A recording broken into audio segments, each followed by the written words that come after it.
Key features of federalism. There are 7 key features of the federalism.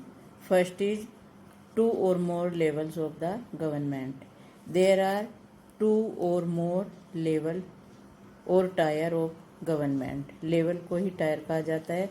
सरकार के 2 या 2 से ज़्यादा लेवल होते हैं, जो हम पीछे पढ़ चुके हैं. Next is different governments govern same citizen. अलग अलग सरकारें, चाहे वो स्टेट गवर्नमेंट हो या फिर वो सेंट्रल गवर्नमेंट हो, वो सेम सिटीजन को गवर्न करती है.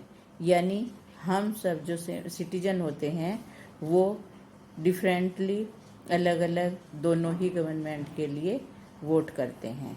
Next is each level has its own jurisdiction. Her level का अपना जुरिस्डिक्शन होता है, यानी जो अधिकार एरिया होता है वो हर लेवल का अलग अलग होता है. पहले से ही ये डिवाइडेड है कि कौन सी गवर्नमेंट को कितने अधिकार दिए जाएंगे. Next is the authority of each tyre is constitutionally guaranteed. Her tyre की जो ऑथोरिटी है, जो इनके अधिकार हैं, वो कॉन्स्टिट्यूशनली गारंटीड हैं. कॉन्स्टिट्यूशन में उनको गारंटी दी गई है कि कितने अधिकार किस गवर्नमेंट को दिए जाने चाहिए. Fundamental provisions can not be changed by one level. और फंडामेंटल प्रोविजंस जो हैं, जो कॉन्स्टिट्यूशन में प्रोविजन दिए गए हैं, अगर उनमें कोई बदलाव लाना है, कोई अमेंडमेंट करना है, तो एक लेवल उसे नहीं कर सकता है. Such changes require the consent of both level. ऐसे चेंजेज को दोनों ही लेवल की, स्टेट गवर्नमेंट और सेंट्रल गवर्नमेंट दोनों ही लेवल की सहमति की जरूरत होती है. Courts have the power to interpret the constitution and powers of government. Courts के पास ये पावर होती है कि वो कॉन्स्टिट्यूशन को और गवर्नमेंट की जो पावर्स होती हैं उन्हें इंटरप्रेट कर सके. यानी अगर हम कॉन्स्टिट्यूशन में क्या लिखा हुआ है उसके बारे में डिटेल में जानना चाहते हैं, या गवर्नमेंट्स के पास कितनी पावर्स हैं उसके बारे में जानना चाहते हैं, तो उसके बारे में हमें कोर्ट्स बता सकते हैं. Sources of revenue are clearly specified. जो रेवेन्यू के सोर्सेज होते हैं, टैक्स के जो सोर्सेज होते हैं, वो क्लियरली स्पेसिफाइड हैं.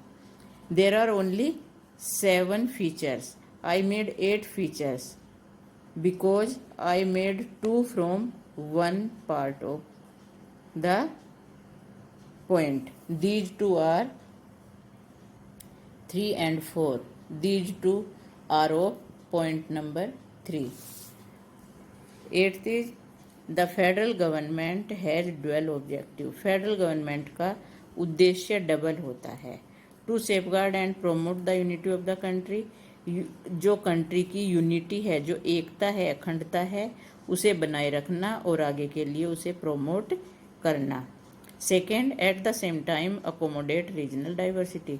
और साथ साथ में जब हम यूनिटी को बनाए रखते हैं, जो रीजनल डाइवर्सिटी है, एरिया वाइज जो लोगों में इतनी सारी विभिन्नताएं पाई जाती हैं, उन सब के साथ समझौता करके सबके साथ मिलकर रहना. Now next section, balance of powers. Balance of power between state and central government varies from one federation to other. Governments के बीच में जो बैलेंस है पावर का, वो अलग अलग फेडरेशन में, अलग अलग कंट्री की जो गवर्नमेंट्स होती है, सबका अलग अलग होता है. उसके लिए बहुत सारे रीजन होते हैं.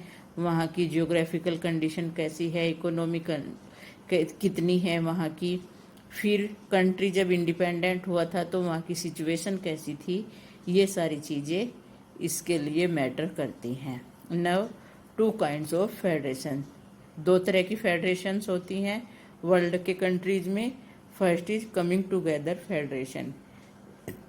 इन coming together federation independent states come together to form a bigger unit. इसमें जो इंडिपेंडेंट स्टेट्स होते हैं, एक दूसरे से इंडिपेंडेंट होते हैं ये स्टेट, ये साथ में मिलते हैं एक बड़ी यूनिट बनाने के लिए. By this they can increase their security, और ऐसा करके, क्योंकि ये स्मॉल स्टेट्स होते हैं, बिगर यूनिट बनाते हैं, इससे इनकी सिक्योरिटी और ज़्यादा बढ़ जाती है। All states have equal power, सारे स्टेट को बराबर पावर मिली होती है। और ऐसे कंट्री हैं जहाँ पर कमिंग टुगेदर फेडरेशन है, USA, Switzerland and Australia. Now next is holding together federation. इसमें क्या होता है, a large country divides its powers between state and national government. एक बड़ा सा कंट्री अपनी पावर्स को स्टेट और नेशनल गवर्नमेंट्स में डिवाइड करता है। Central government has more power than state, central government के पास स्टेट गवर्नमेंट से ज़्यादा पावर होती है। Constituent units have unequal power, जो कॉन्स्टिट्यूएंट यूनिट होती हैं, स्टेट गवर्नमेंट्स होती हैं, उनके पास अनइक्वल पावर होती है। एग्जाम्पल्स हैं जहाँ पर इस तरह की गवर्नमेंट पाई जाती है, इंडिया, स्पेन एंड बेल्जियम।